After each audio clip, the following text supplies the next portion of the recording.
A Kellyzinha não tinha entrado. Shalom, Kelly, boa noite.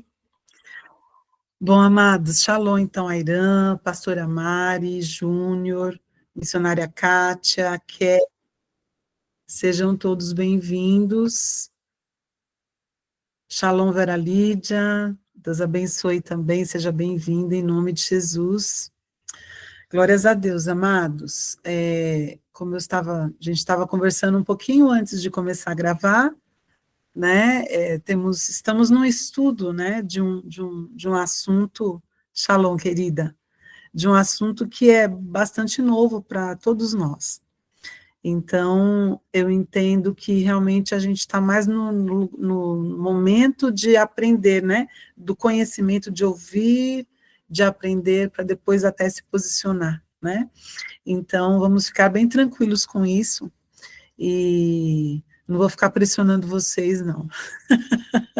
Só de vez em quando vou trazer alguém para estar comigo, né? Hoje, por exemplo, a Kelly vai também falar uma partezinha aqui, vai compartilhar conosco uma parte aqui também bem importante, e aos poucos nós vamos nessa construção do entendimento, né, do que é a escatologia vitoriosa, né, uma visão preterista parcial. Na verdade, nós estamos só na introdução, nós nem começamos a estudar realmente o que é a visão preterista parcial. A gente está aqui ainda no primeiro capítulo, né, como uma introdução entendendo, começando a entender, na verdade, Mateus 24. Só quando a gente for para o capítulo 2, é que a gente vai realmente estudar a fundo o que é a visão preterista parcial. Então, eu creio que vai abrir mais ainda a nossa mente, o nosso entendimento, né? E com certeza o Senhor vai estar nos ajudando nessa desconstrução para uma nova reconstrução, né?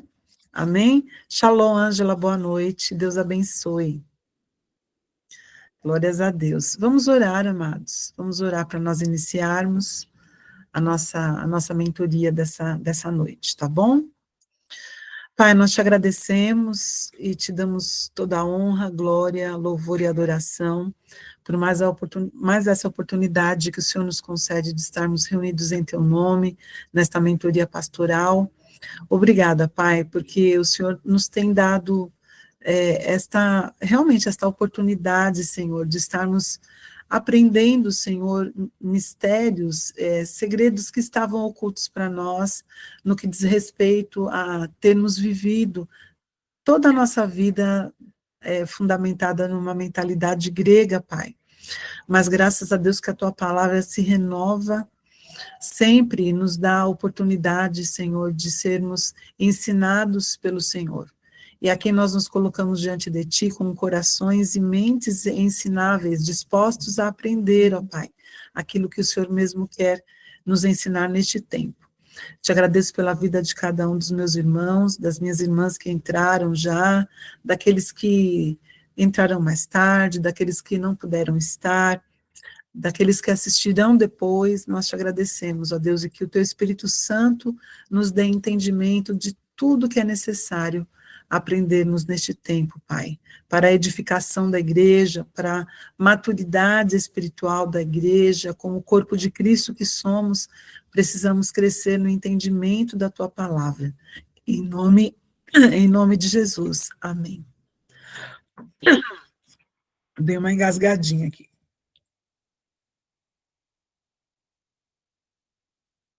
Amém, queridos? Bom, então nós já temos aqui digerido, né? Posso dizer assim, estamos digerindo esse entendimento, digerindo sobre o entendimento que realmente significava, né? O que realmente significa as profecias que Jesus declarou lá em Mateus capítulo 24. Então, eu quero hoje começar de uma forma diferente. Eu quero ler com vocês Mateus 24, de 1 a 28, tá bom? e depois nós vamos caminhar aí nesse estudo. Quero ler com vocês, então, Mateus 24. Então Jesus saiu do templo, e ao caminhar, seus discípulos chegaram mais perto dele para lhe apontar as construções do templo. Ele, entretanto, lhes observou: estais vendo todas estas coisas? Com toda certeza eu vos afirmo que não ficará aqui pedra sobre pedra, pois serão todas derrubadas. Tendo Jesus se assentado no Monte das Oliveiras, os discípulos chegaram até ele em particular e lhe pediram: dize-nos quando ocorrerão estas coisas e qual será o sinal da tua vinda e do final dos tempos? Então Jesus lhes revelou: cuidado que ninguém vos seduza, pois muitos são os que virão em meu nome, proclamando: eu sou Cristo, e desencaminharão muitas pessoas. E vós ouvireis falar de guerras e rumores de guerras, todavia não vos desespereis, porque é preciso que tais coisas ocorram, mas ainda não será o fim. Porquanto nação se levantará contra nação, e reino contra reino, haverá fomes e terremotos em vários lugares. Contudo, esses acontecimentos serão apenas como as primeiras dores de um parto. Então, eles vos entregarão para serem afligidos e condenados à morte, e sereis odiados por todas as nações, serem meus seguidores.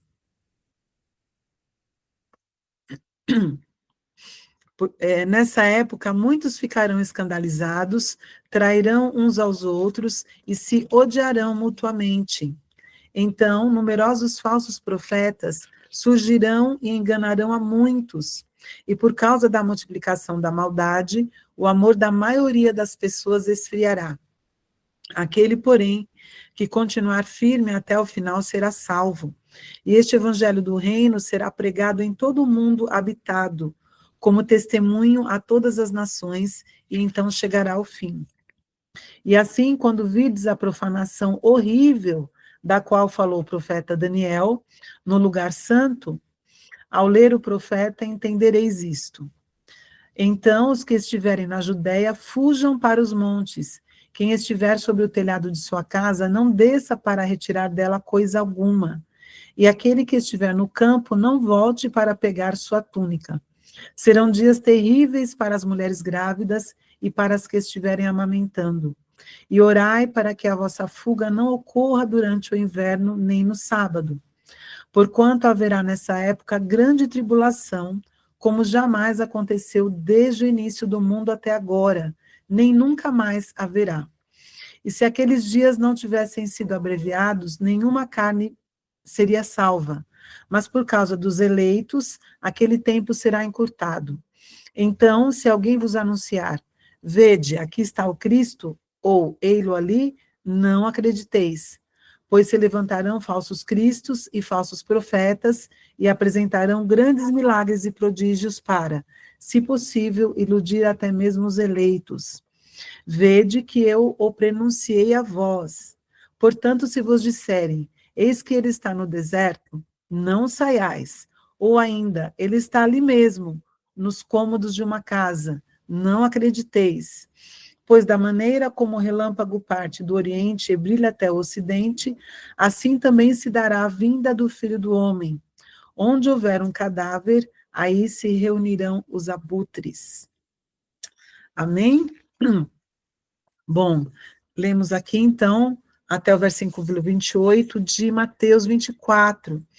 Apenas achei importante ler, né, para que nós possamos trazer à memória, né, todas as partes que nós já estudamos aqui, no entendimento de que Jesus estava respondendo ali algumas perguntas, 3 perguntas, né, que os discípulos estavam fazendo para Jesus. Então, primeiro, quando sucederão estas coisas?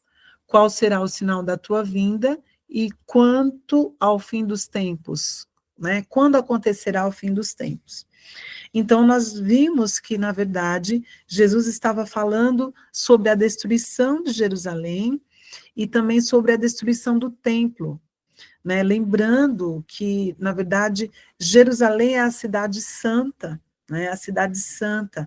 Jerusalém é a cidade, é o local de referência, de união e de reunião de todo o povo judeu, de todo o povo de Israel.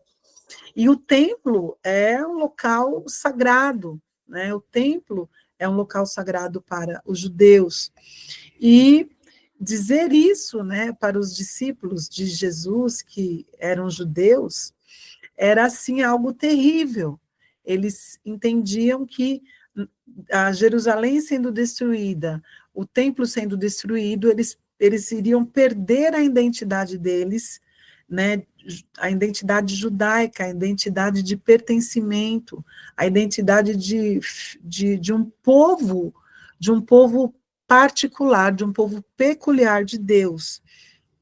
Ali, tanto no templo como em Jerusalém, estava ali o coração da fé dos judeus.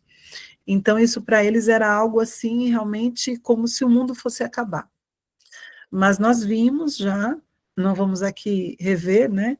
Mas que várias questões que Jesus ali predisse e profetizou já iam acontecer naquele tempo, porque as profecias que Jesus estava ali liberando para que os discípulos soubessem, né, o que iria acontecer ainda naquela geração, certo? E o que significa acontecer algo na nossa geração, por exemplo, se fosse conosco, né? Se Jesus estivesse aqui agora dizendo, olha, vai acontecer tais e tais coisas na geração de vocês, ou seja, uma geração, ela é considerada uma geração quando se passa pelo menos 40 anos. E então Jesus estava predizendo a destruição do templo, a invasão de Jerusalém, a morte, né, de muitos judeus, né, do povo de Israel, guerras e rumores de guerras, terremotos, muitas coisas Jesus ali predisse que aquela geração veria, certo? E nós vimos que 70 anos depois de Cristo, realmente essas coisas aconteceram. Então, Jesus não estava falando do futuro, né, do final dos tempos. Jesus estava falando de uma destruição que aconteceria naquela geração, que aquelas pessoas, muitas daquelas que estavam vivas, ainda iriam ver acontecer. Então, isso realmente desconstrói, né, todo o entendimento que nós tínhamos antes, de que este capítulo de Mateus 24 falava, na verdade, profetizava sobre o final dos tempos. E nós vimos que tanto pela palavra, pela própria Bíblia, e por outros textos do Evangelho, dos evangelhos, foi comprovado, né, que realmente várias profecias já aconteceram. E também historicamente, né, por isso que esse livro também aborda, né, traz para nós vários historiadores que contribuem para testificar a veracidade dos fatos, não que a Bíblia precise ser provada, mas é muito importante quando a história ou quando a ciência comprova algo que a Bíblia já tinha escrito, já estava dito por Deus, né?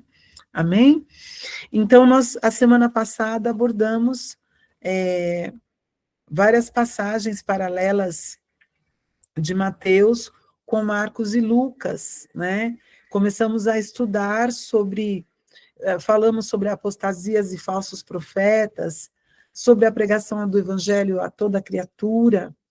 Na época de Paulo, o evangelho já estava espalhado, né? Já estava se espalhando e já houve realmente uma pregação do evangelho por por todo o mundo. O evangelho realmente foi espalhado. Apostasia e falsos profetas, perseguição, tudo isso já, terremotos, né, dores de parto, enfim. E aí a gente também deu a introdução sobre quando o texto fala sobre a abominação no lugar santo, né? Nós falamos sobre isso, que seria o lugar santo, né? O lugar santo. E hoje nós vamos dar continuidade nesse estudo, né? Dando continuidade aqui, de onde nós paramos a semana passada, né? Sabendo que o lugar santo que Jesus estava falando, a abominação no lugar santo, era exatamente Jerusalém. Jerusalém, que é considerado lugar santo, o templo, né, de Deus ali que foi construído, considerado como lugar santo. Então, a abominação no lugar santo seria realmente a destruição, né, do templo de Deus e a destruição da cidade de Deus, que é Jerusalém.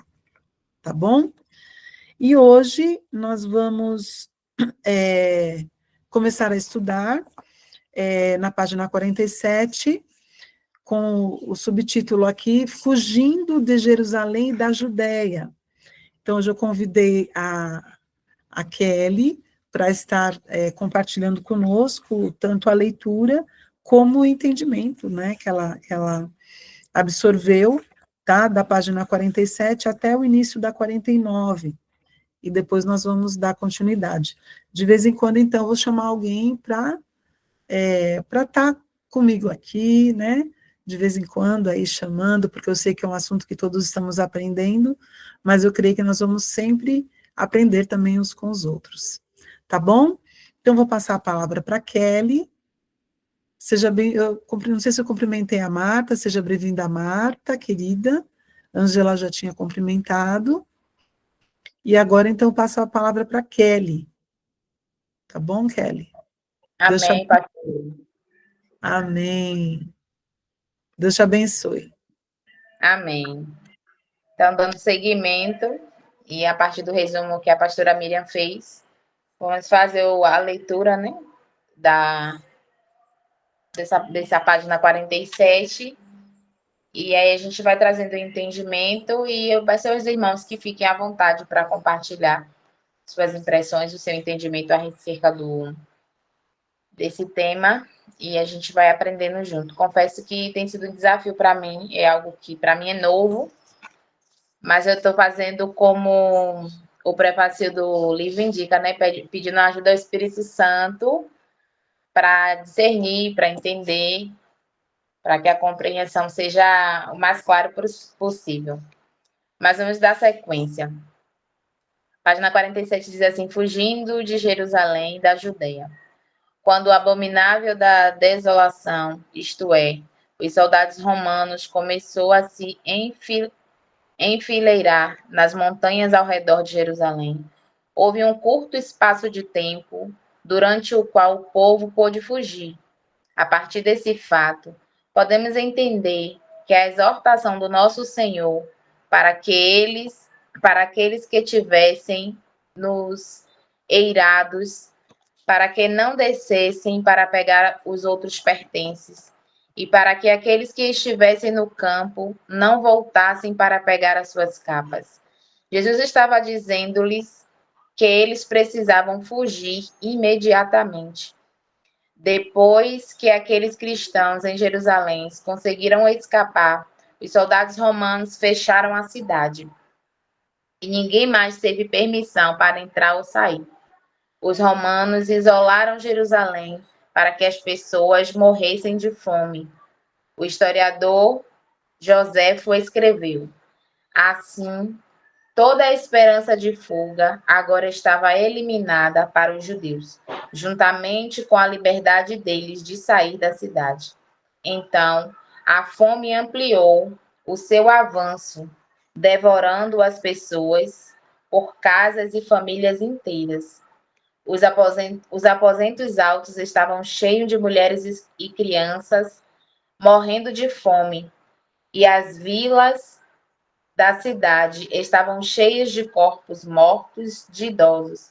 As crianças também e os jovens perambulavam pelos mercados como sombras, todos inchados pela fome, e caíam mortos, onde quer que a sua miséria os capturasse. Fazendo uma pontuação aqui para esse trecho, A minha mentalidade era uma mentalidade virtuosa, né? Foi como eu fui ensinada. Então, é um processo de desconstrução, como os autores mesmo nos propõem. Então, eu entendi essa passagem de Mateus 24 como todos seriam acontecimentos futuros. E o que eles nos traz o entendimento é de que isso já aconteceu. E essa experiência aqui, né, da fuga de Jerusalém foi algo que o Senhor Jesus exortou os seus discípulos e os seus seguidores que estivessem atentos àquilo que estava por vir. E que em um período de tempo, né, ele fala, né, que dentro daquele período de tempo de uma geração, isso iria acontecer. E na realidade que nós vivemos hoje, eu não consigo imaginar tamanha desolação que tomou Jerusalém. Foi algo realmente extremamente terrível. Muito se fala a respeito da morte e da ressurreição do nosso Senhor Jesus, mas a sentença que veio sobre Jerusalém por aqueles que pediam a crucificação de Jesus, eu não tinha a compreensão disso. Eu não tinha a dimensão de que eles sofreram a sentença daquilo que eles mesmos buscaram, né? Nas páginas anteriores a gente vê alguns trechos, né, dos autores falando a respeito de que tudo isso é consequência do que Jerusalém fez, né? Da sua desobediência, da sua prostituição, do pedido do povo daquele lugar que Jesus fosse crucificado. Então, isso é parte do seu juízo. E eu, como mãe, como mulher, não consigo imaginar viver um período de caos, de fome tão terrível como aquele povo viveu. Acredito que foi algo extremamente, profundamente dolorido. E isso me fez pensar a respeito de algumas coisas que nós, como igreja, fazemos, né?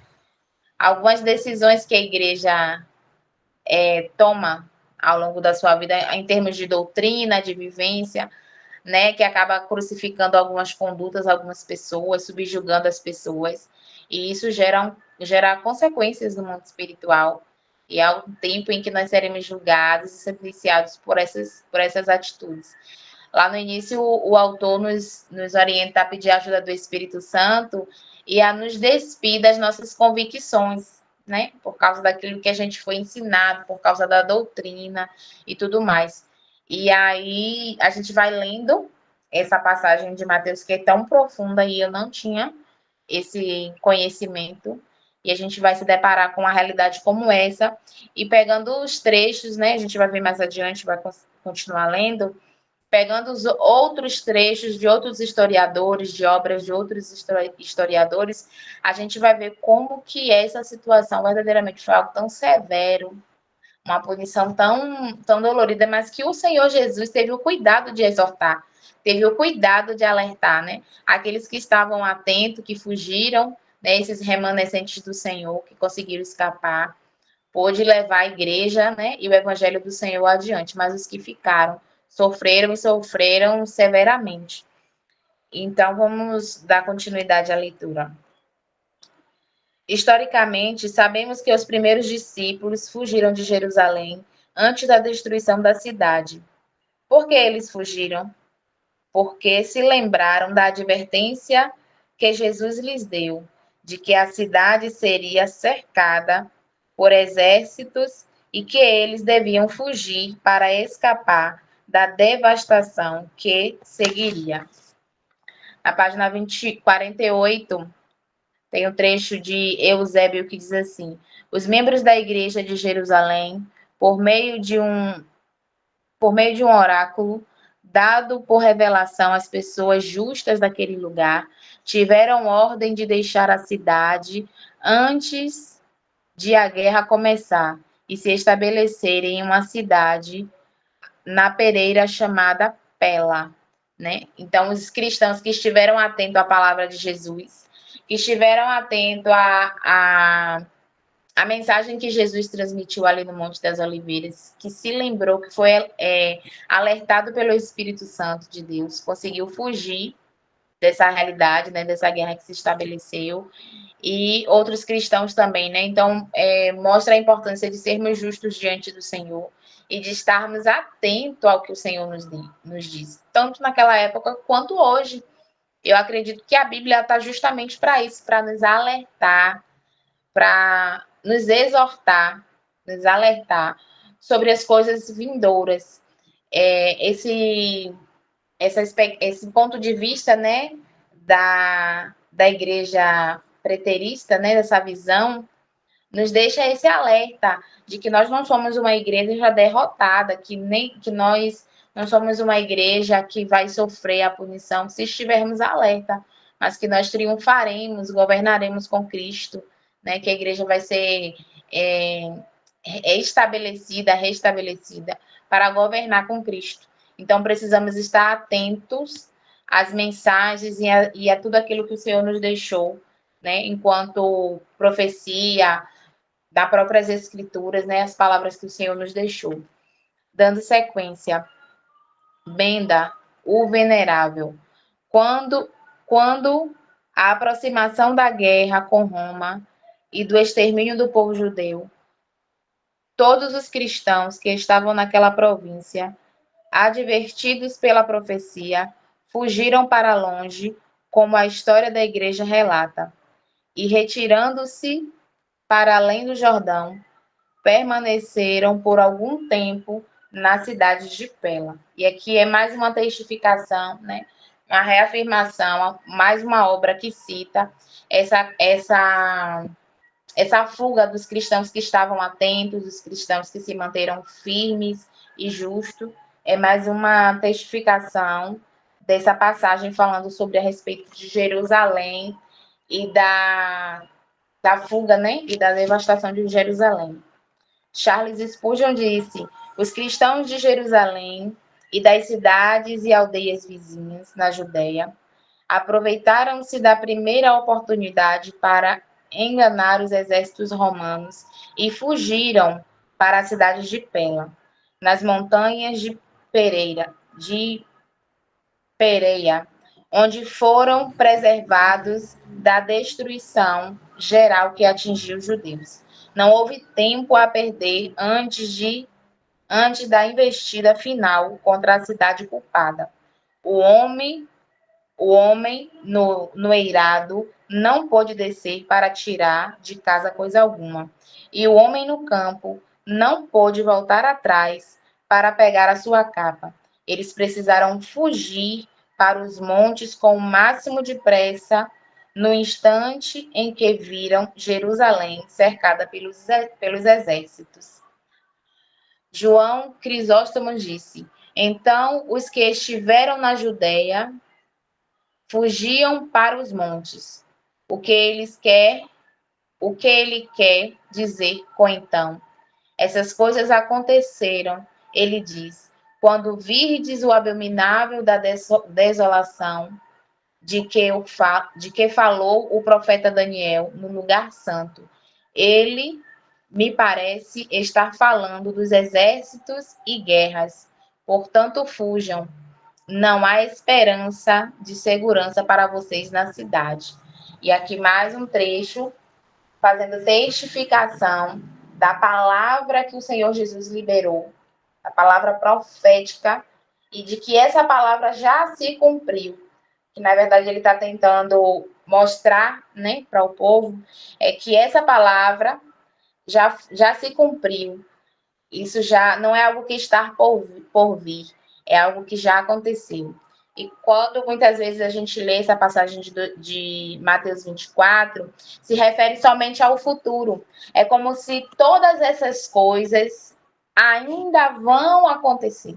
Mas, na verdade, os historiadores, os autores dessas obras estão testificando, reafirmando a verdade de que essa justiça e esse juízo já veio. Tem partes da passagem de Mateus 24 que ainda há de acontecer, há de vir. Mas essa passagem esse versículo falando a respeito, né, da destruição de Jerusalém e da Judéia, isso já foi algo que já aconteceu. E a gente precisa abrir o nosso entendimento para crer, para que o Espírito Santo possa nos ministrar a respeito disso, trazer as verdades a respeito disso. A gente não pode engessar, a nossa mente, o nosso intelecto naquilo que a gente já sabe, a gente precisa expandir para o conhecimento, porque senão esse estudo sobre escatologia, ele não vai surtir o efeito necessário. Ele não vai nos levar a uma dimensão de que nós seremos uma igreja triunfante, que nós somos uma igreja triunfante, que nós vamos reinar com Cristo, que nós já pagamos, né? O povo de Deus já pagou sua sentença em algumas áreas, em algum tempo, mas que há coisas que nós precisamos gerar nele e esperar nele, né? Que parte já se cumpriu, mas que parte nós precisamos gerar. Nós vemos aqui essa passagem que fala a respeito da destruição de Jerusalém, da Judéia, que foi uma sentença que o Senhor liberou, uma palavra profética que Jesus liberou em um dos seus ensinos e do seu sermão, trazendo a veracidade da culpa do povo daquele lugar, né? Da multiplicação dos seus pecados, das consequências das suas escolhas. Mas aqui o Senhor também continua dizendo que tem algo por vir. E ao longo do capítulo, quando a gente vai estudando, a gente vai percebendo isso. E a gente precisa se posicionar nesses lugares, daqueles que está por vir, porque nós somos a igreja do Senhor, né? Jerusalém foi a igreja do Senhor, é a representante do Senhor, é o nosso exemplo, mas nós ainda somos a noiva do Senhor. Nós ainda somos a igreja do Senhor e precisamos prosseguir nisso, prosseguir nos seus ensinamentos, prosseguir nas suas instruções, para que a gente verdadeiramente possa triunfar. E eu acho que eu encerro aqui, né, pastora? Eu encerro nessa parte. Então, amém. Então é isso, meus irmãos. Amém, Kelly, obrigada. Muito bom, muito bom. Muito bom te ouvir, muito bom te ouvir. Realmente, nós que temos aprendido sobre batalha espiritual, nós sabemos que a batalha espiritual, ela ocorre na nossa mente, né? Então, a nossa mente precisa estar sempre submissa ao Senhor, porque a questão de nós termos sido ensinados, né, discipulados no entendimento, sem questionar, né, sem questionamento, a gente aprendeu e tomamos como verdade. Então, por isso que Romanos 12, né, dentro do que a Kelly falou, Romanos 12 fala sobre isso, né?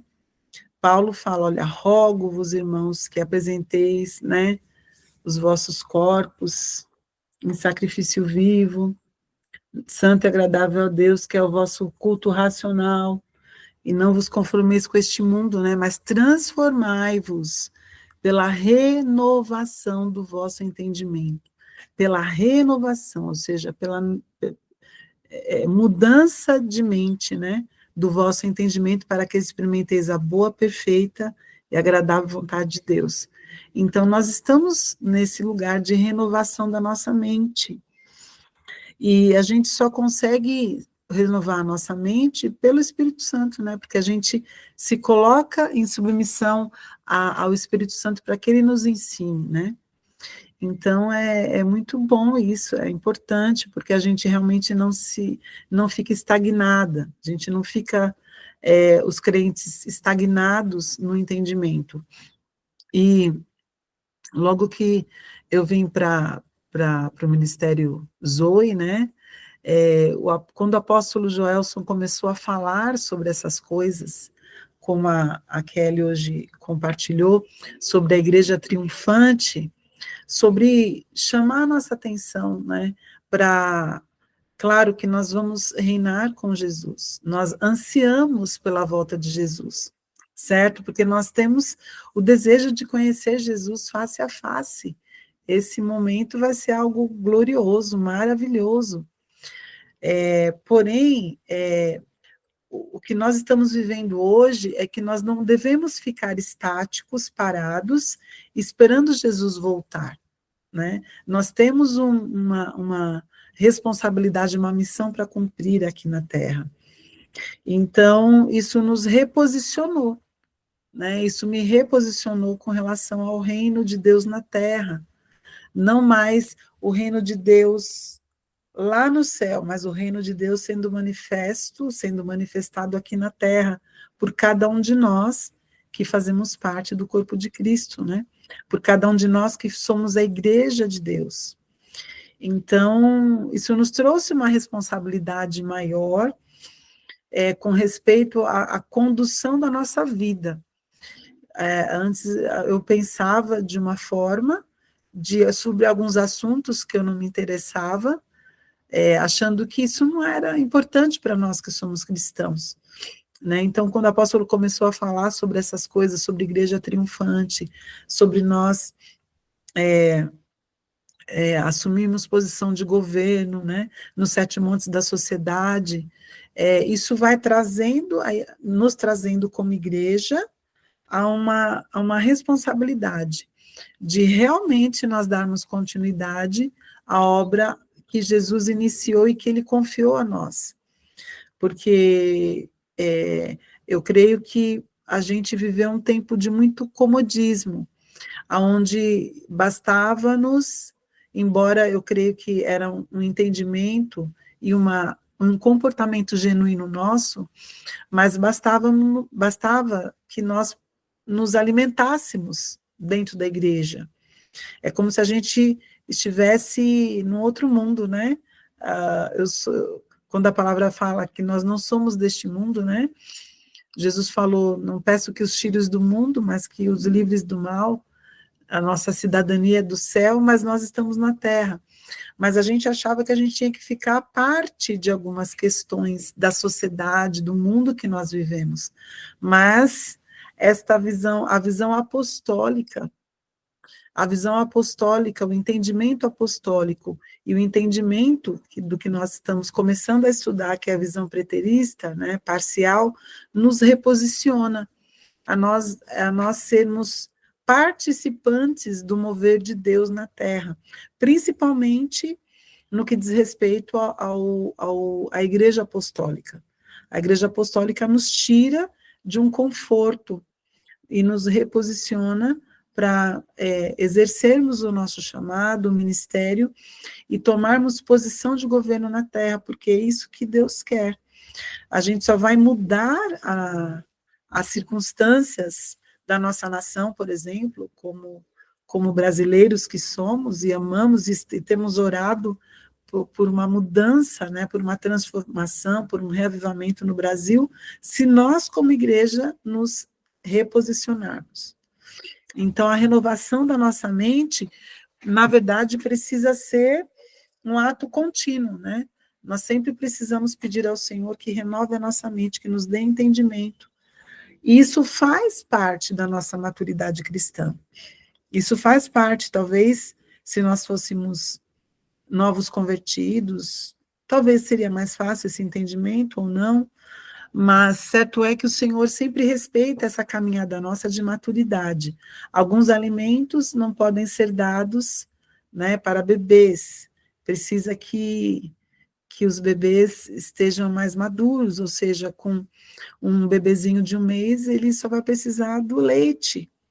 Agora, um bebê de 9 meses, ele já está começando a ingerir outros alimentos, né? Uma maçã, uma bananinha, né? Então, isso faz parte da nossa maturidade cristã.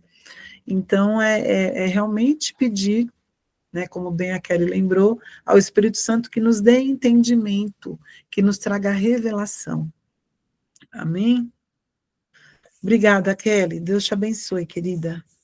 Então, dando continuidade aqui, amados, para quem tem o livro, né? Na página 49, nós vamos agora refletir também sobre em Mateus, né, 24, versículos 21 e 22, que fala sobre uma grande tribulação. Então, Jesus aqui, ele advertiu os discípulos para que eles fugissem da Judéia, que eles saíssem de lá. Né? Então, bem como foi lido aqui, foi ensinado para nós, aqueles que prestaram atenção e que obedeceram e entenderam que aquelas palavras proféticas que Jesus estava liberando, eles, quando perceberam o movimento do que estava acontecendo em Jerusalém, aqueles que estavam atentos e foram obedientes, eles realmente fugiram da Judéia, né, fugiram daquela região e foram para os montes, né? Isso também testifica o que a própria palavra de Deus diz, que Deus não faz nada sem antes comunicar aos profetas. Aleluia, pelo cuidado de Deus, pelo amor de Deus para conosco, porque Jesus também é profeta, né? E ele estava ali na posição de profeta, profetizando as coisas que haveriam de acontecer naquela geração. Então Jesus profetizou a grande destruição que se seguiria. Então, vou ler aqui Mateus 24, de 21 a 22. Porque nesse tempo, Jesus não falou, porque no tempo futuro, não, ele falou, nesse tempo, haverá grande tribulação, como desde o princípio do mundo até agora não tem havido e nem haverá jamais. Não tivessem aqueles dias sido abreviados, ninguém seria salvo, mas por causa dos escolhidos, tais dias serão abreviados. Aí os escritores, né, deste livro dizem o seguinte, que os mestres futuristas, ou seja, os sábios, né, os conhecedores, os mestres futuristas que creem que essas profecias vão acontecer no futuro, dizem então que essa grande tribulação acontecerá só no futuro, imediatamente antes do final do mundo. Ou seja, esses sinais aqui que Jesus predisse para os mestres futuristas, né, para a escatologia futurista, vai acontecer tudo isso antes do final do mundo, bem imediatamente antes. E tudo isso vai se espalhar por toda a Terra, ou seja, não será um fato ou acontecimentos isolados, mas que atingirão toda a humanidade, toda a Terra. Essa tribulação vindoura é tão comentada em alguns círculos cristãos que chegou a desenvolver uma identidade própria, sendo chamada de a grande tribulação. Nossa, eu vi muito a minha vida toda sobre esse tema, sobre esse assunto. Aqui eu vou denunciar, né, a minha idade, embora vocês já sabem, não tem por que me esconder, mas na minha infância, eu não sei quantos de vocês ouviram falar do pastor João Corpes. Alguém ouviu falar do famoso pastor João Corpes, que também foi escritor? Ninguém? Uau! Então, aqui eu sou a mais velha mesmo, a mais madura. Não, né? A Kelly menos ainda, né, Kelly? Que você é bem novinha. Ah, a pastora Rafa ouviu. Quer falar, pastora Rafa? Ou você só levantou a mãozinha para dizer Sem que... Sem querer, não sei quem é, não. Foi sem querer. Tá bom, querida. Mas você conheceu o pastor João Não, Corpes? Fala, não, nunca ouvi falar. Então, o pastor João Corpes, depois vocês pesquisem, tá? Na minha infância, ele já era idoso, então vocês têm uma ideia, né? Já morreu, já está descansando com o Senhor há muito tempo. Mas ele foi um pastor e que também era escritor, que estudou muito sobre o Apocalipse. Eu não lembro, agora eu não vou saber responder para vocês, se nos ensinos que ele deu, que ele escreveu, se ele estudou sobre Mateus 24. Mas sobre o Apocalipse, ele era considerado assim quase um rabino, embora não se falasse, né, em rabino naquela época para nós gentios, para nós como igreja brasileira.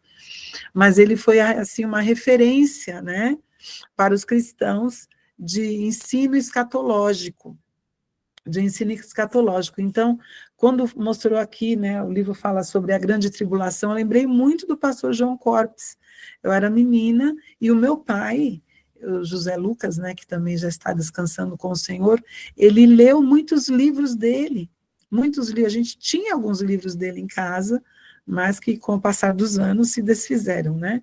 Então, esse tema, a grande tribulação, é um tema muito abordado, muito falado, no que diz respeito ao final dos tempos. Então, da mesma forma que nós vimos, né, que aquele seriado, que depois se tornou seriado, mas aqueles livros que depois se tornaram seriados, que agora acabou de me fugir da mente o nome. Deixados para trás, né? Aborda exatamente esse tema da grande tribulação, ou seja, o sofrimento daqueles que não subiram e que vão ficar, daqueles que não se converteram. Então, um tema bastante abordado. Então, se criou uma identidade, né, quando o escritor fala que se criou uma identidade própria, no que diz respeito à tribulação vindoura, né, e deu que foi dado esse nome de a grande tribulação. Então, na verdade, Jesus estava falando sobre a destruição de Jerusalém no ano 70 depois de Cristo, 40 anos depois que Cristo, né, morreu e ressuscitou. Então, ele estava respondendo à pergunta dos discípulos, que é: quando Jerusalém e o templo serão destruídos? Ou seja, a pergunta original, quando sucederão estas coisas, diz respeito a isso. Quando Jerusalém e o templo serão destruídos? Era uma profecia para aquele tempo, para aquela geração. Se Jesus estava realmente falando sobre os acontecimentos do ano 70 depois de Cristo, então temos outra pergunta a responder.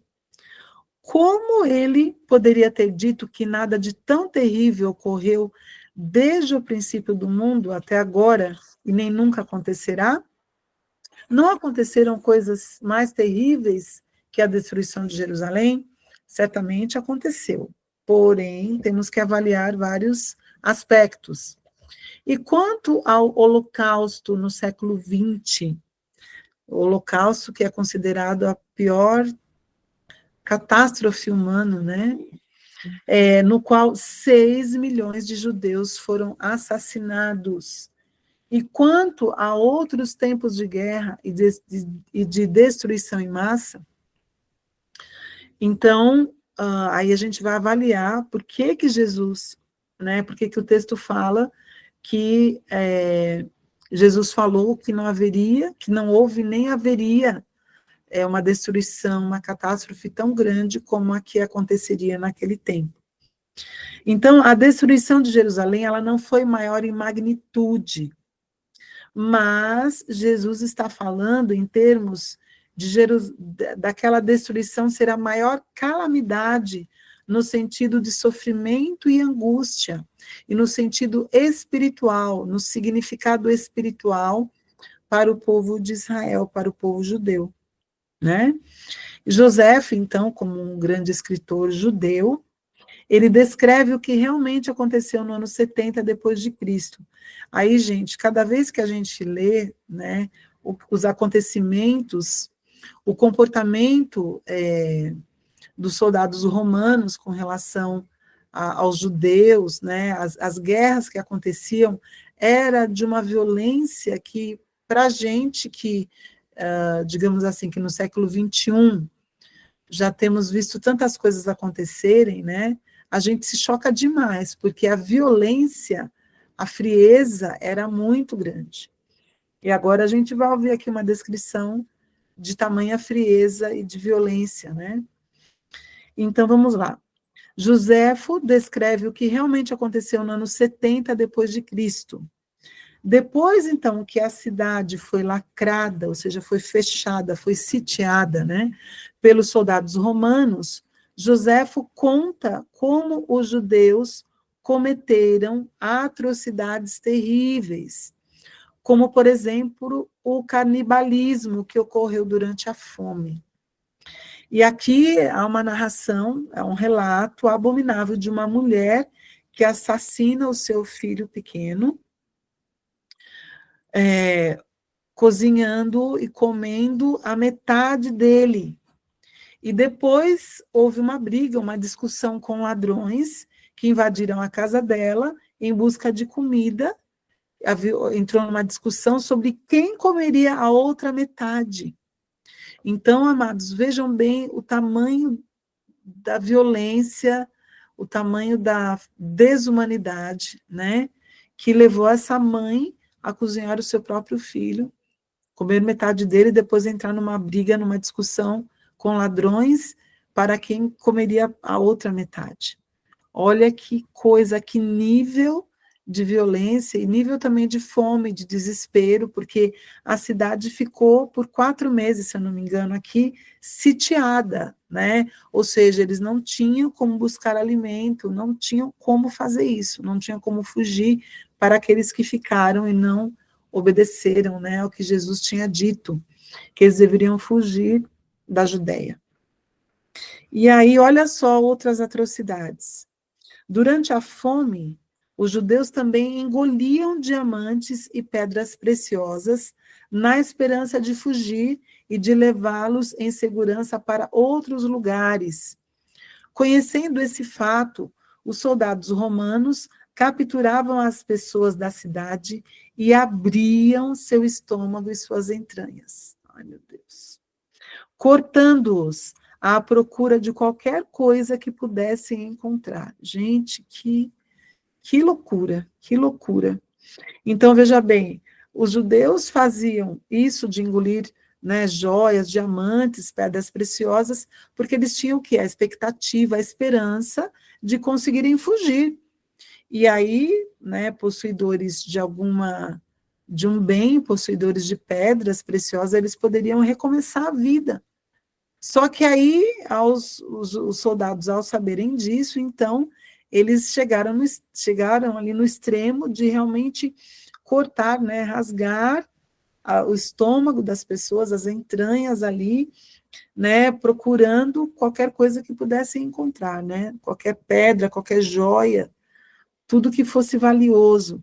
Então, olha o nível de atrocidade, né? Hoje em dia, eu até mesmo falo um pouco essa frase, porque quando a gente começa a ver os noticiários, né, as notícias, e a gente vê tanta violência, tantas pessoas sendo mortas por bala perdida, por assalto, ou por motivo nenhum, feminicídio, eu me vem sempre no meu espírito que o ser humano, nós, seres humanos, deixamos de reconhecer o outro como seres humanos também, como um ser humano. Então, estamos perdendo a humanidade. E ao ler esses relatos, a gente vê que a desumanidade, né, a capacidade do ser humano de destruir a sua própria espécie sempre aconteceu e sempre vai acontecer, porque isso é uma consequência do pecado, né, de transformar realmente de nos transformar em homens e mulheres, em pessoas, em seres que Deus não planejou, não é? Porque para fazer esse tipo de atrocidade, realmente, só podem ser pessoas que estão muito longe do amor de Deus. Depois que o general Tito pôs um fim às buscas por pedras preciosas, aí teve o início a um novo tipo de tortura. E Joséfo escreveu que quando os homens tentavam fugir da cidade ou esgueirar para fora a fim de encontrar comida, os soldados romanos faziam o quê? Eles cortavam as mãos desses judeus, né, desses homens, e os mandavam de volta para dentro da cidade. Ou seja, eles cortavam a mão e traziam de volta para dentro da cidade. Terrível, né? E não para por aí. Quando os soldados romanos finalmente tiveram ordem para descer sobre Jerusalém, Joséfo conta que mais de 500 homens eram aprisionados diariamente, gente, diariamente. Eles eram aprisionados, eram chicoteados, eram torturados e eram crucificados. Homens eram pregados a cruzes na frente da cidade até não haver mais espaço. Finalmente, os soldados então entraram na cidade e todas as pessoas foram mortas, com exceção de 97.000 pessoas que foram levadas para serem escravas nas minas egípcias ou dadas como presentes a diversas províncias para que pudessem ser mortas nas arenas. Ou seja, matar pessoas era um jogo, era uma diversão, era uma distração para algumas culturas. Então, olhem só, né, amados, que atrocidades terríveis aconteceram para o povo, né, para o povo judeu. E como bem a Kelly lembrou, era o juízo de Deus e a justiça de Deus descendo sobre a terra. Então, o Senhor, ele sempre, antes de descer com o seu juízo e com a sua justiça, ele sempre chama o povo ao arrependimento. Então, nós precisamos ser realmente sensíveis à voz de Deus, quando ele falar conosco sobre algum assunto, sobre alguma questão, quando ele nos pedir algo, nós precisamos ouvir e obedecer ao Senhor. Porque ouvir tem a ver com ouvir, entender, se apropriar do que ouviu, e no caso de ouvir aquilo que Deus fala, obedecer ao Senhor. Obedecer ao Senhor, porque o preço pago por quem não ouviu, não entendeu, não acreditou no que Jesus estava falando, de que aquelas coisas aconteceriam para aquele tempo, foi muito alto, né? Como nós lemos aqui. Foi muito alto. Então, o preço de nós não obedecermos ao Senhor sempre será muito alto. Então, não vale a pena nós resistirmos à direção do Senhor, né?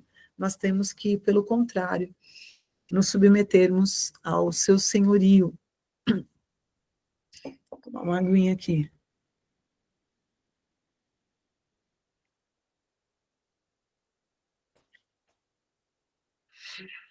Na página 51, vamos seguir aqui.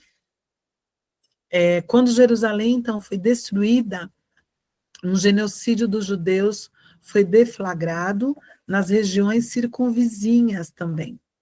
E aí Joséfo diz: não houve nenhuma cidade síria que não matasse os seus habitantes judeus, que nem foram inimigos, e não foram inimigos mais ferrenhos nossos que os próprios romanos. Vou repetir. Não houve nenhuma cidade síria que não matasse os seus judeus habitantes, e não foram inimigos mais ferrenhos nossos que os próprios romanos. Então, gente, hoje nós estamos vendo, né? Estamos vendo Israel em guerra, estamos vendo todos os povos ao redor de Israel querendo destruir Israel, né? Um povo pequeno, no sentido, né, de comparação a outros povos, num espaço geográfico pequeno, mas que é desejado por todos que estão ao redor de Israel. Então, a história se repete. A história se repete. A história nos fornece muitos relatos semelhantes do que aconteceu por todo o Império Romano. Quando comparamos o genocídio do ano 70 depois de Cristo ao Holocausto judeu no século 20, precisamos admitir que realmente o Holocausto ele foi maior em número, ou seja, o número de pessoas mortas foi muito superior, né? Foram 6 milhões de pessoas. Então, foi grande em número, né? Num período de 6 anos. Se fosse fazer uma média, então seria 1 milhão de pessoas, de judeus mortos por ano. 6 milhões de pessoas mortas em 6 anos, e também de formas terríveis. Viver em campos de concentração e ser mortos com gás venenoso foi terrível, mas até onde sabemos, ninguém foi crucificado. No ano 70 depois de Cristo, mais de 1 milhão de judeus foram levados à inanição. O que é a inanição? É você ultrapassar a fome, é você ter tanta fome que você fica imóvel, inativo, não tem forças para se mover. Foram torturados, foram levados à inanição, torturados e mortos em um período de 4 meses, ou seja, mais de 1 milhão foram mortos num período de 4 meses. E apesar da magnitude maior do Holocausto do século XX, a violência, ou seja, o tipo de violência exercida durante a tribulação do ano 70 depois de Cristo, pôs fim à vida de uma porcentagem muito maior da população judia e foi muito mais radical nas atrocidades que foram cometidas. Então, a gente vê o que a gente sabe, né, o que a gente tem sabido das atrocidades cometidas no Holocausto, que já são terríveis, que foram terríveis, mas o tipo de atrocidades, o tipo de violência cometida, 70 anos depois de Cristo, foi muito mais violento, foi muito mais frio, foi muito mais sanguinário, né, se eu posso usar essa expressão. Então, vamos lá. Charles Spurgeon diz o seguinte: a destruição de Jerusalém foi mais terrível do que qualquer outra coisa que o mundo jamais testemunhou, quer antes ou desde então. Até Tito pareceu ver na sua obra cruel a mão de um Deus vingador. Verdadeiramente, o sangue dos mártires mortos em Jerusalém foi amplamente vingado quando toda a cidade se tornou um verdadeiro Aceldama, ou campo de sangue.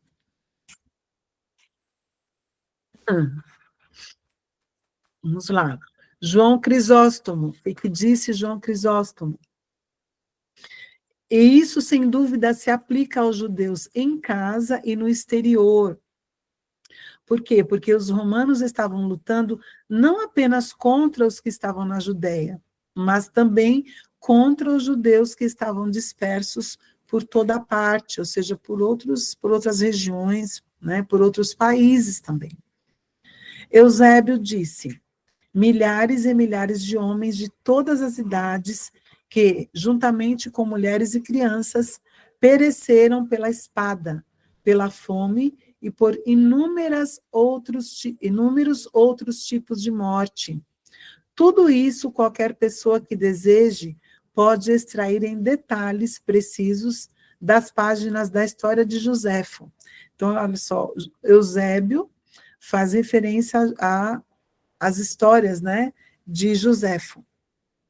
Devo chamar a atenção especialmente para a afirmação dele de que o povo que se reuniu de toda a Judéia na época da festa da Páscoa e, usando as suas palavras, foi trancado em Jerusalém como se estivesse em uma prisão.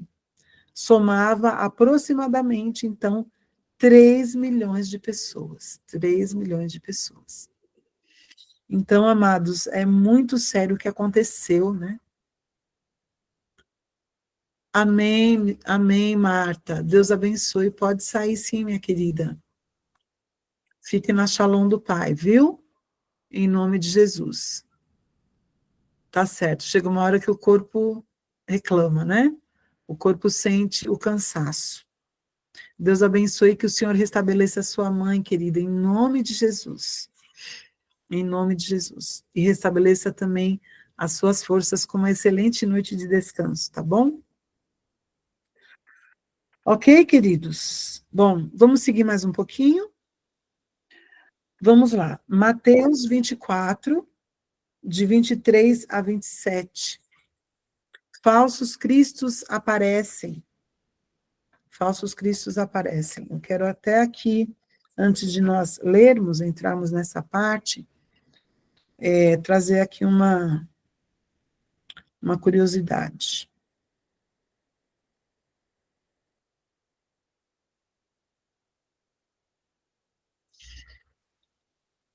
Então, aqui, como nós lemos, falsos cristos aparecem, né?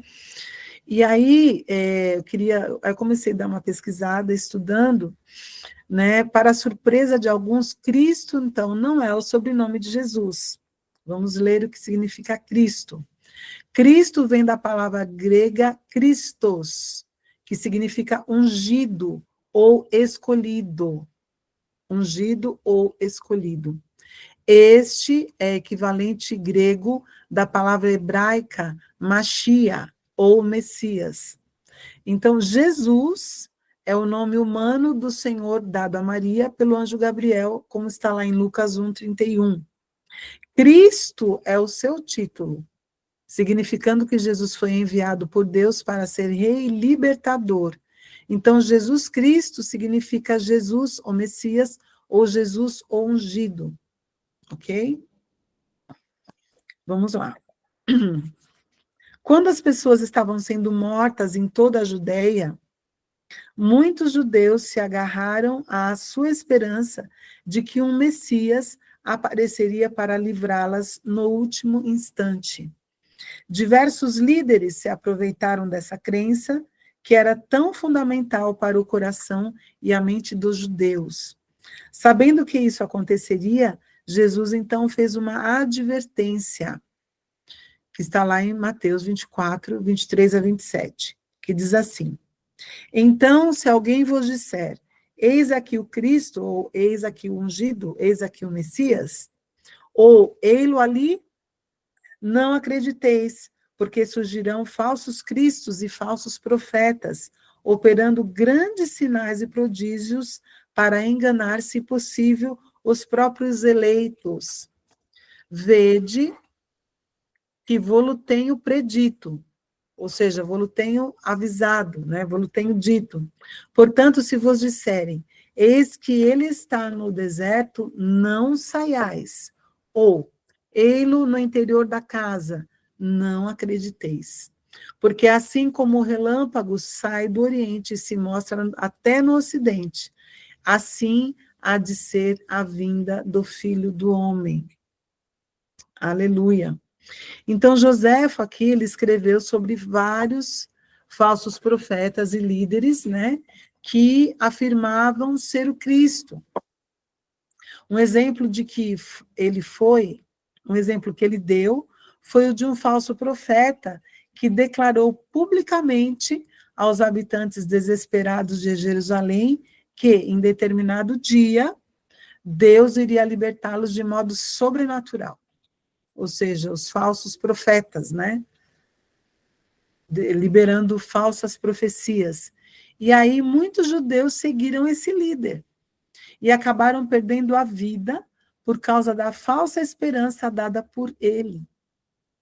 Joséfo também descreveu como surgiram sinais extraordinários, inclusive uma estrela que parecia uma espada sobre Jerusalém e depois uma luz ao redor do templo por meia hora.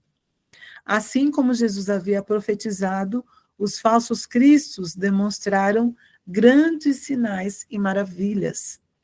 Por isso que a palavra diz que quando nós chegarmos diante do Pai, muitos dirão, perdão, amados, eu não paro. A hora que eu tomo banho e relaxo, bate o cansaço também. Por isso que eu estou bocejando. Não é falta de interesse no assunto, não. É cansaço mesmo. Então, muitos chegarão diante do Pai e dirão, né? Senhor, em teu nome eu curei, expulsei demônios, fiz isso e aquilo. E Deus vai dizer, apartai-vos de mim, por não vos conheço, porque eu não vos conheço. O que são isso? São pessoas operando milagres, operando sinais e maravilhas de forma feiticeira. Não como homens e mulheres sendo filhos de Deus, se movendo no sobrenatural de Deus, mas se utilizando de feitiçaria, se utilizando de magia, né, para fazer sinais e maravilhas. E a gente sabe que isso é ofensa ao Senhor, né? É ofensa ao Senhor. Deus vai rejeitar aqueles que o rejeitaram na terra. Ele também vai rejeitar quando estiverem diante dele. E aí o que diz Jerônimo? Jerônimo fala assim, na época do cativeiro judeu por Roma, muitos anciãos judeus afirmavam ser o Cristo. De fato, haviam tantos que existiram 3 acampamentos distintos deles quando os romanos sitiaram Jerusalém. Gente, olha a capacidade, né, que o ser humano tem de criar, né, a criatividade, né, de dizer aqui nesse caso serem o Cristo, a capacidade que o ser humano tem de enganar o outro, né, principalmente se o outro não estiver em comunhão com Deus, não estiver sensível à sua palavra. Então, por isso que a palavra nos ensina a nós sermos humildes como uma pomba, mas prudentes como uma serpente, é nós também testarmos a profecia. Não precisamos testar o profeta, mas temos que aprender a testar a profecia, não é? Para que nós não sejamos enganados e pedir ao Senhor o que? Espírito de discernimento. Então, naquela época, já se levantaram muitos homens dizendo ser o Cristo. Meu Deus. Então, Jesus advertiu os discípulos a não darem ouvido a quaisquer rumores ou declarações de cristos ou de falsos profetas que surgissem. Em seguida, Jesus fez uma declaração no qual contrastou o falso com o verdadeiro, dizendo: assim como o relâmpago sai do Oriente e se mostra até o Ocidente, assim há de ser a vinda do Filho do Homem. Com base nisso, eles deveriam saber que a vinda de Jesus não aconteceria no deserto ou em algum lugar secreto. Quando o Messias verdadeiramente viesse, Jesus disse que isso aconteceria nas alturas, nas alturas. Aleluia.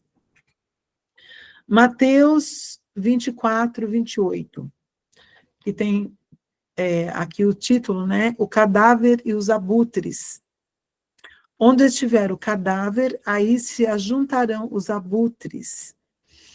Então, aqui o escritor nos convida a nós visualizarmos soldados, milhares de soldados romanos reunidos nas montanhas que circundam Jerusalém.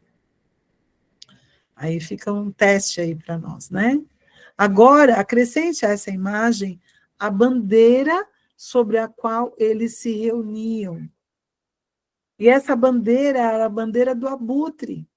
Tinha a imagem que os soldados carregavam nas flâmulas e geralmente pintada nos seus escudos. Era um abutre. Olha só. Como profeta, Jesus declarou que os abutres se reuniriam e que Jerusalém seria o cadáver. E realmente isso aconteceu. Os abutres, nós sabemos que eles buscam carne estragada. Então, né, carne morta. Então, os abutres aqui eram os soldados romanos que estavam cercando Jerusalém, né, e depois entraram e realmente, né, fizeram ali uma carnificina, né? Muitas pessoas morreram, muitas pessoas morreram.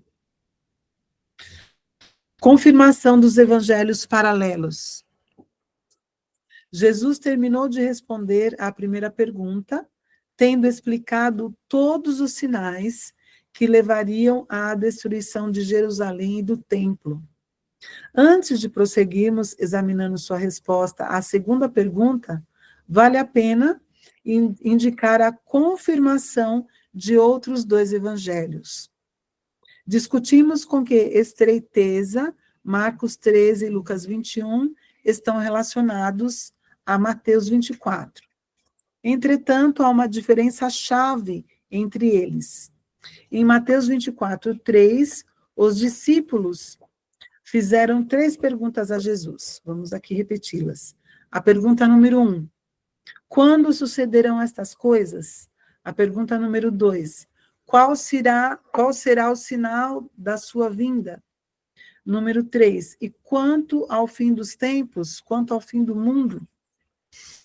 Em contraste, nem Marcos nem Lucas registram a segunda ou terceira pergunta. Olha só.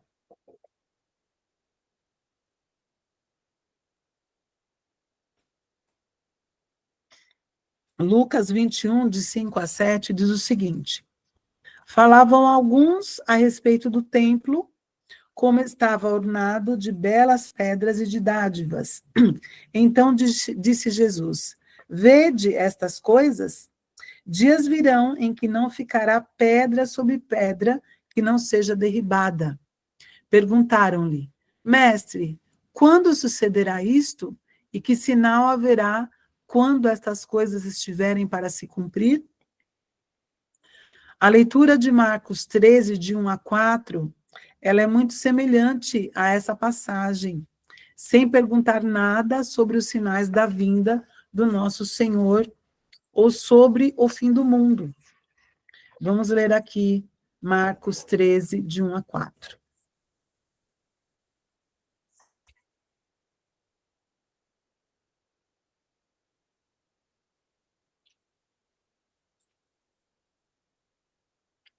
Então, Marcos 13, vamos lá. A Bíblia diz assim: E ocorreu que, ao sair Jesus do templo, observou-lhe um de seus discípulos. Olhai, mestre, que pedras enormes, que construções magníficas. Entretanto, Jesus lhe revelou: Vês estas suntuosas construções? Pois aqui não restará pedra sobre pedra, serão todas derrubadas. Então, havendo Jesus se assentado no Monte das Oliveiras, de frente para o templo, Pedro, Tiago, João e André o consultaram em particular. Dize-nos quando acontecerão estes eventos e que sinal haverá quando todos eles estiverem prestes a cumprir-se? Então, aqui é um paralelo, né, com os evangelhos. Essa constatação é significativa porque nos dá uma estrutura clara para entendermos Mateus 24.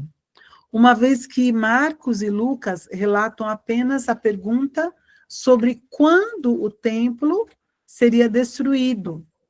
Sabemos que o nosso Senhor estava respondendo a essa pergunta quando falou sobre as pessoas que afirmariam ser o Cristo, sobre guerras, terremotos, fomes, perseguições, etc. Deixa eu pegar mais uma aguinha aqui, amados.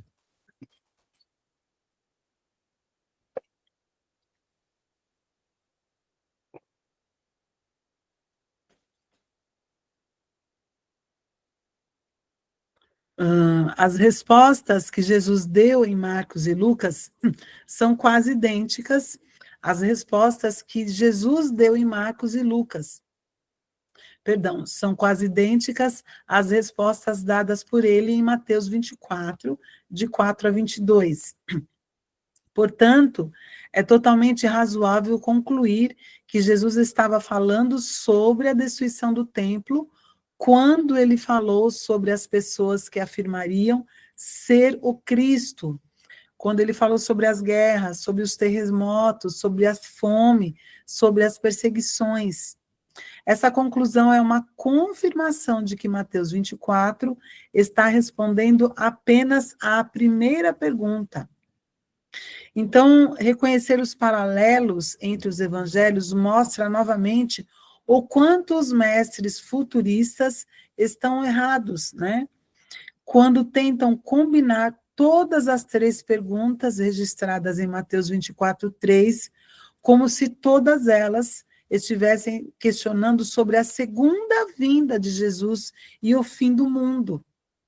Então, aqui esse texto não fala sobre a segunda vinda de Jesus, né? Nem sobre o final do mundo, mas falou que aquelas coisas aconteceriam naquela geração, naquele tempo.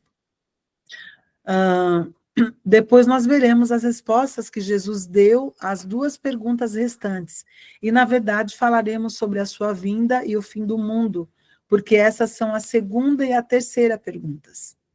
Entretanto, não tenha dúvida de que a primeira pergunta era sobre a destruição de Jerusalém do templo, o que ocorreu no ano 70 depois de Cristo, na mesma geração dos discípulos, exatamente como Jesus profetizou.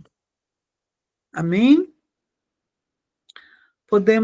Nós vamos caminhar aqui para o final sobre a primeira pergunta, tá?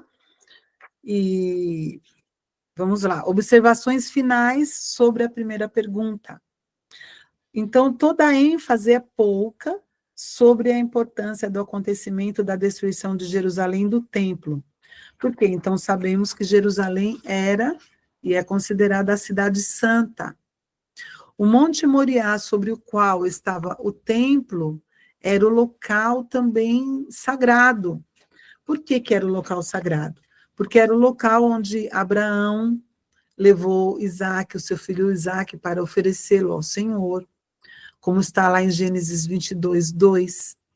Também foi o lugar onde Deus apareceu para Davi, em 2 Crônicas 3:1. Também foi o lugar sobre o qual Salomão havia construído o primeiro templo, ou seja, o Monte Moriá é muito importante, é considerado um monte sagrado realmente. Era ali que os sumos sacerdotes ofereciam sacrifícios pelos pecados do povo. Ele era o centro da vida judaica, um lugar profundamente sagrado. Quando o templo, então, foi destruído, a herança judaica também foi destruída. É o que nós estávamos falando inicialmente. O templo tem relação com a identidade, tem relação com a herança judaica, de tudo aquilo que que o judeu aprende, né? Aprendeu. Então, a destruição do templo roubava a identidade deles. Em certo sentido, com a destruição do templo, eles se consideravam separados de Deus, porque o templo era o local de reunião, onde eles se sentiam totalmente conectados com Deus. Eles perderam, então, a sua identidade. Por quê? Porque o sistema religioso deles foi abolido. O escritor aos Hebreus explicou como o sistema religioso judaico foi abolido e foi substituído pela nova aliança estabelecida através de Jesus. Chamando nova esta aliança, ele tornou antiquada a primeira. E o que se torna antiquado e envelhecido está a ponto de desaparecer. Hebreus 8:13. Temos uma nova aliança com melhores promessas. Temos um sumo sacerdote, que é Yeshua HaMashiach, que fez o sacrifício final e definitivo em nosso favor. A transição do velho para o novo está no centro da história e da Bíblia. É um ponto primordial no plano de Deus, através das eras. Quando o templo de Jerusalém foi destruído, isso determinou o fim do antigo sistema religioso. Olha que mudança na estrutura religiosa, cultural, né, que envolveu, né, o povo judeu. Que mudança, esses acontecimentos trouxeram uma mudança radical para eles. E é isso, queridos. Então, nós vamos terminar hoje aqui, vamos parar um pouco, né? Um pouco mais cedo, porque a sequência será a pergunta 2, qual será o sinal da tua vinda? E que nós vamos deixar para a semana que vem, né? Para a semana que vem, tá bom? Então, hoje nós vamos ficar por aqui. São muitas informações, mas eu tenho certeza de que Deus está trabalhando no nosso entendimento e nós estamos conseguindo aí aprender, entender, né, o que Jesus realmente estava dizendo ali para os seus discípulos. E eu convido, né, convoco vocês a lerem Mateus 24 novamente, a pesquisar, tem muitos escritos, realmente, muitos estudos, uma literatura boa de Joséfo na internet. Então, tudo isso vai nos ajudar a compor o entendimento, né, sobre a visão preterista parcial. Lembrando que parcial porque crê-se que uma parte das profecias se cumpriu e a outra parte ainda vai se cumprir.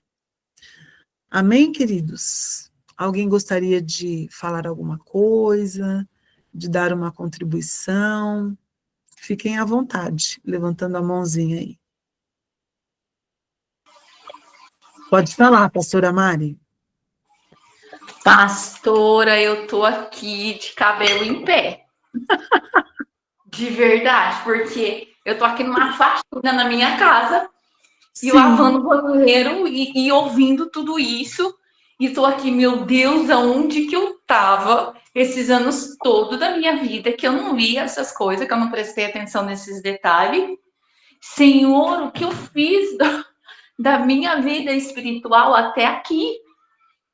Porque nós viemos de uma igreja pentecostal, neopentecostalismo, aquilo tudo, e nós tínhamos essa visão de tudo isso que iria acontecer, e falávamos de boca cheia, né, de tudo isso. Então, assim, eu tô, assim, como eu costumo dizer, tô chocada com Jesus. Mas de uma forma boa, né? E graças a Deus que a gente está tendo a oportunidade de aprender, de reaprender.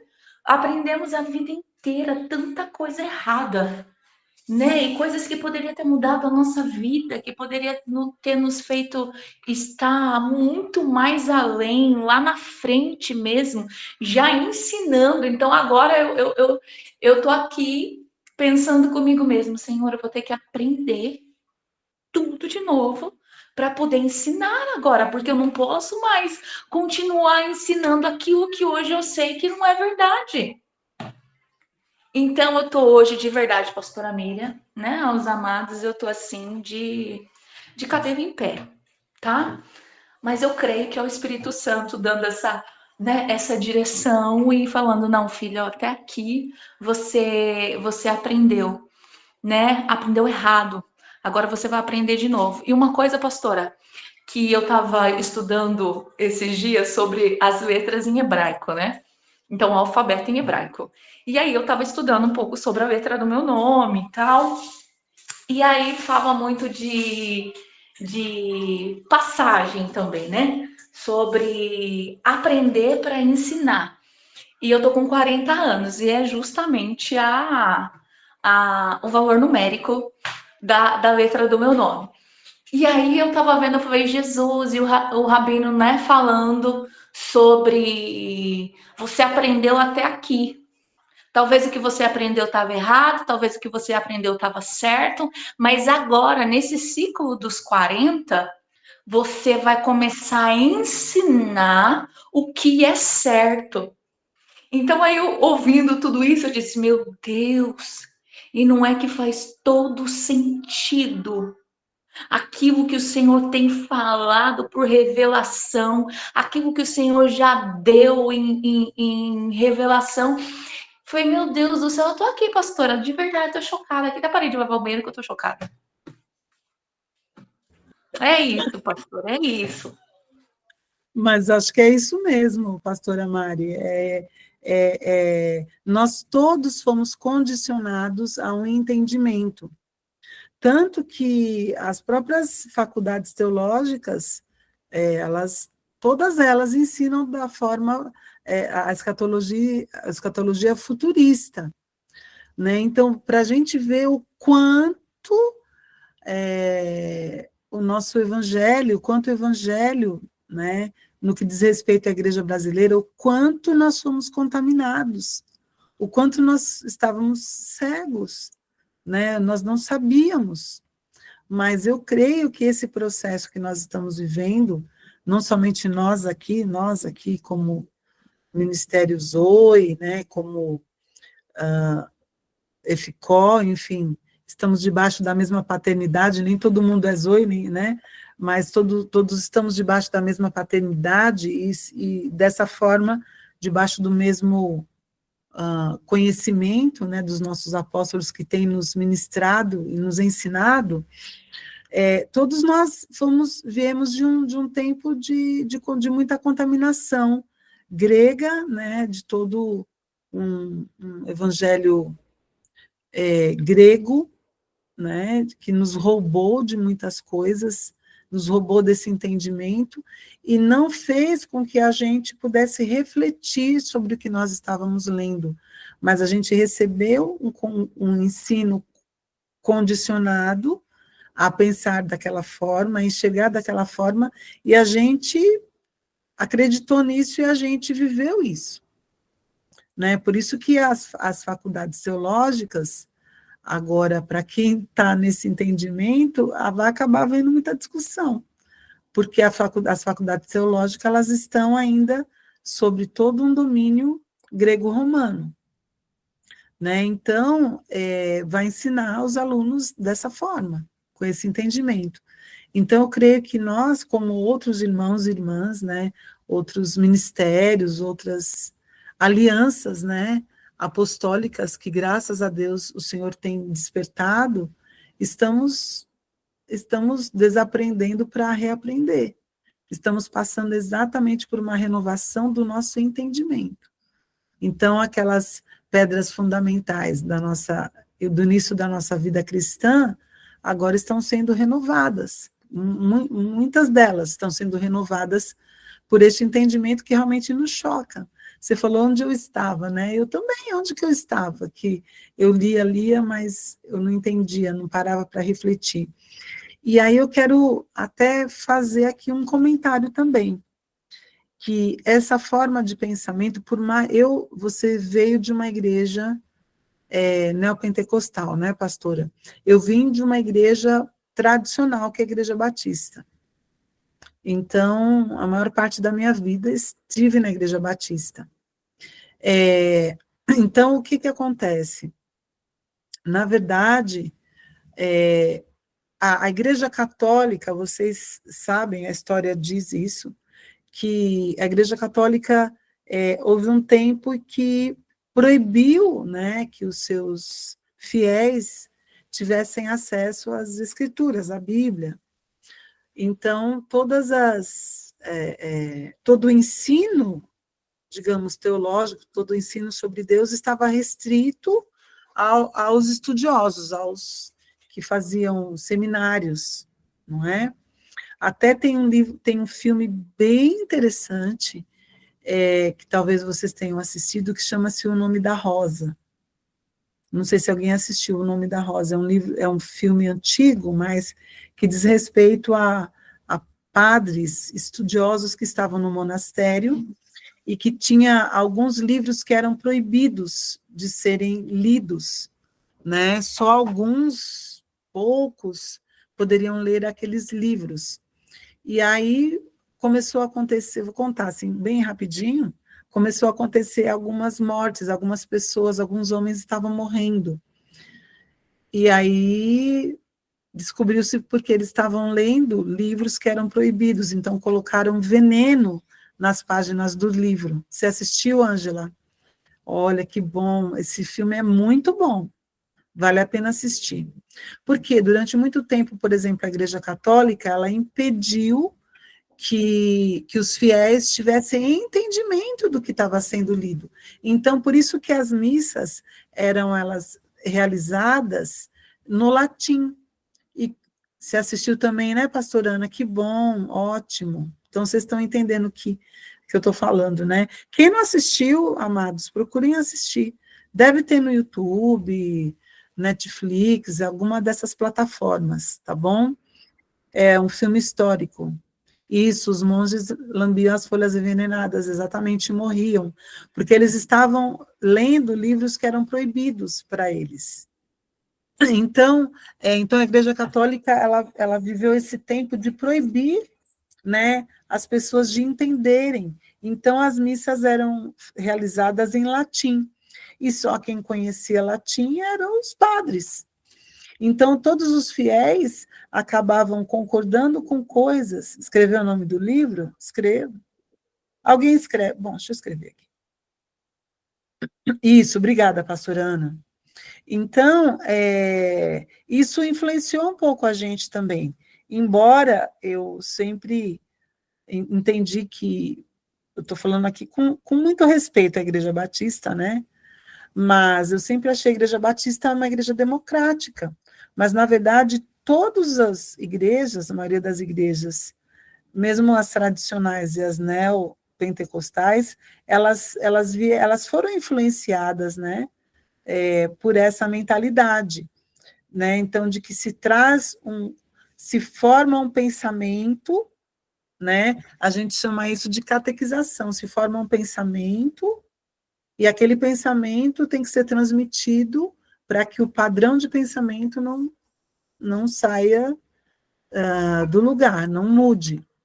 Então, quando, no nosso caso, né, como cristãos, nós também já estudamos sobre isso, quando a gente estudou o livro O Despertar da Igreja Apostólica.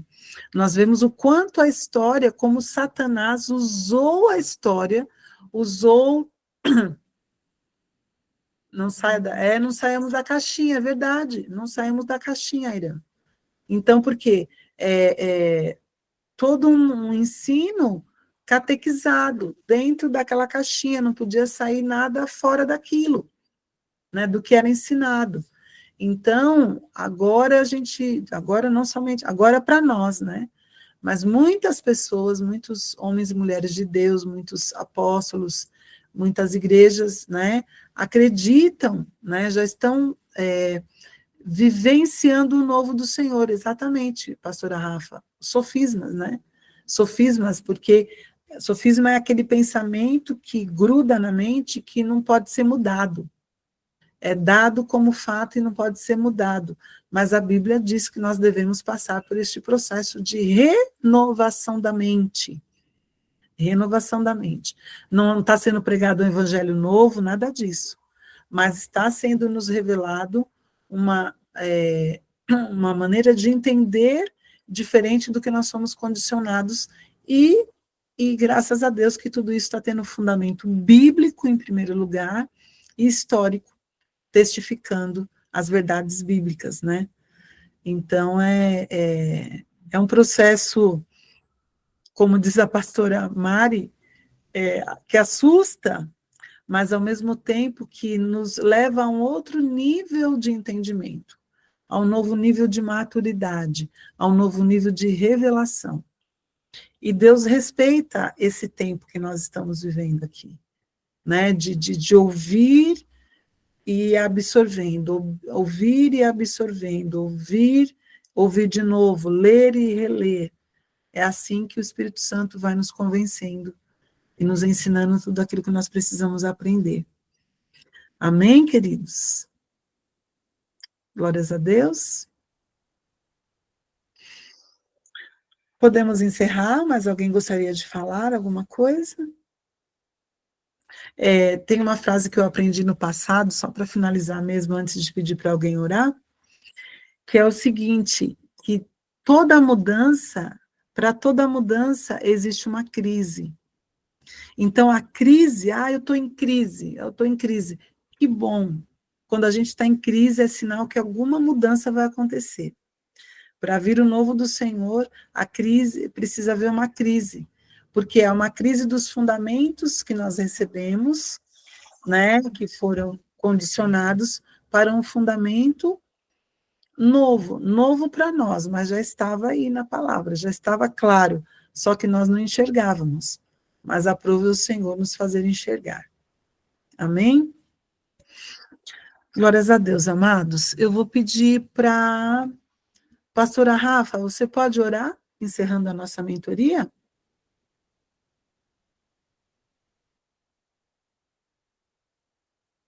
Posso sim, pastora. Só Obrigada. desligar aqui um pouco, rapidinho.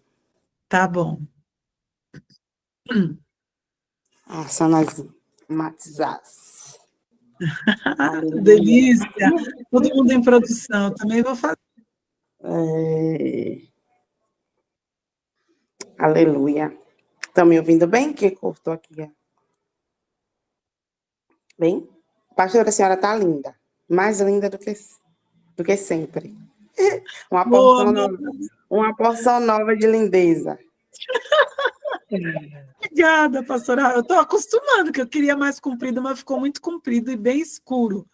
Estou me acostumando ainda. Mas agradeço. Obrigada, meu amor. Obrigada. Obrigada, Kelly. Querido e maravilhoso Deus, queremos te agradecer, Senhor, por essa oportunidade de estarmos aqui para conhecer o Senhor, porque a tua palavra diz que nós pecamos por falta de conhecimento. Nós te louvamos pelas tuas revelações, os códigos que o Senhor tem nos ensinado. Meu Pai, a gente pede, em nome de Jesus, eu falo por mim e pelos meus irmãos, que nunca falte temor e obediência ao Senhor, nunca falte humildade, para que, meu Pai, esses ensinos nos levem a um caminho de orgulho, pelo contrário, mas que possamos sempre estar dependentes de Ti, entendendo que o Senhor, meu Pai amado, é aquele que derrama a fonte de águas vivas sobre as nossas vidas, que renova as nossas forças, que transforma o nosso DNA, que derruba as muralhas. Nós queremos, meu Pai amado, viver, meu Senhor amado, tudo que o Senhor tem estabelecido no céu, nas nossas vidas aqui na terra nesse tempo. Nós queremos, meu Pai amado, te pedir que o Senhor governe a nossa mente, que a tua palavra, que a tua verdade seja o manual da nossa vida, meu Pai. Seja, meu Deus amado, um caminho trilhado de cada passo que nós damos diariamente. Que em nome de Jesus sejamos escudados pela tua verdade. Que ela só não nos ajude a acessar, mas também nos proteja dos ataques do maligno. Nós cremos nas tuas armaduras e sabemos, meu Deus amado, que vestes espirituais são princípios que nós obedecemos. Sabemos, meu Pai amado, que as armaduras que o Senhor nos dá, as vestes que o Senhor nos reveste, são espirituais segundo as nossas escolhas, aquilo que nós colocamos em prática. E queremos, meu Deus amado, ser uma igreja que triunfa contigo. Queremos, meu Pai amado, nos libertar de todo sofisma, toda escravidão. Estamos, meu Pai, nesse portal tão importante do PESA, onde o teu povo foi liberto, onde o teu povo saiu do terreno da escravidão, da mente, do coração, das emoções. E eu quero, neste momento, meu Senhor querido e amado, apresentar a Ti tudo aquilo, meu Pai, que ainda está cativo no Egito, tudo aquilo que ainda nos prende a uma mentalidade que não é do teu reino. Queremos te pedir, meu Pai amado, que toda fortaleza grega, toda egrégora que tenta nos paralisar, não permite a gente fluir nem crescer, seja neutralizado. Também queremos, meu Pai, nesta hora, te pedir, Senhor amado, que o Senhor continue nos abençoando, nos ajudando, em nome de Jesus. Também te pedimos, meu Deus, que o Senhor receba toda a honra, toda a glória, todo o louvor, todo elogio nesse tempo. Devolvemos a Ti, saímos dos espaços espirituais que nós entramos aqui, porque por mais que seja um ensino, algo que parece ser calmo, entramos em uma batalha. Entramos aqui em uma batalha da mente, entramos aqui numa batalha espiritual e queremos sair de todas as dimensões, fechar as portas por trás da gente, apagar nosso cheiro, nosso rastro. Se alguma arma foi lançada contra nós, que os anjos venham retirar. Nós nos lavamos na água do Espírito Santo. Pedimos, meu Pai amado, que espíritos malignos sejam neutralizados, paralisados, cegos, surdos e mudos em nome de Jesus. Que anjos venham, em nome de Jesus, verificar nossa casa, nossa vida, tudo que diz respeito ao nosso nome e sobrenome. E que, em nome de Jesus, retiramos toda a roupagem velha, todo adereço velho, tudo aquilo, meu Pai amado, que trava o nosso caminhar, toda a armadura que não é nossa, nós rejeitamos e queremos agora nos vestir com uma nova armadura limpa, ajustada, perfumada. Em nome de Jesus, te agradecemos pela vida da pastora Miriam, meu Pai. Que o Senhor continue abençoando a tua filha, os projetos, o Ministério Zoe, a Conferência Zoe ficou. Queremos te louvar, meu Senhor amado, por cada um que está sendo aqui, meu Pai amado, ensinado, porque sentamos aqui para aprender contigo, então continua abençoando os pastores que estão aqui, os ministérios aqui representados, as famílias aqui representadas, enquanto cada mulher e homem deixou o seu afazer de casa, sua rotina, o seu ministério para estar aqui aprendendo, que o Senhor possa derramar as necessidades, a provisão, a proteção a cada um aqui, em nome de Jesus, e nos dá uma boa noite, uma noite de sono, um renovo do Senhor, em nome de Jesus. Amém.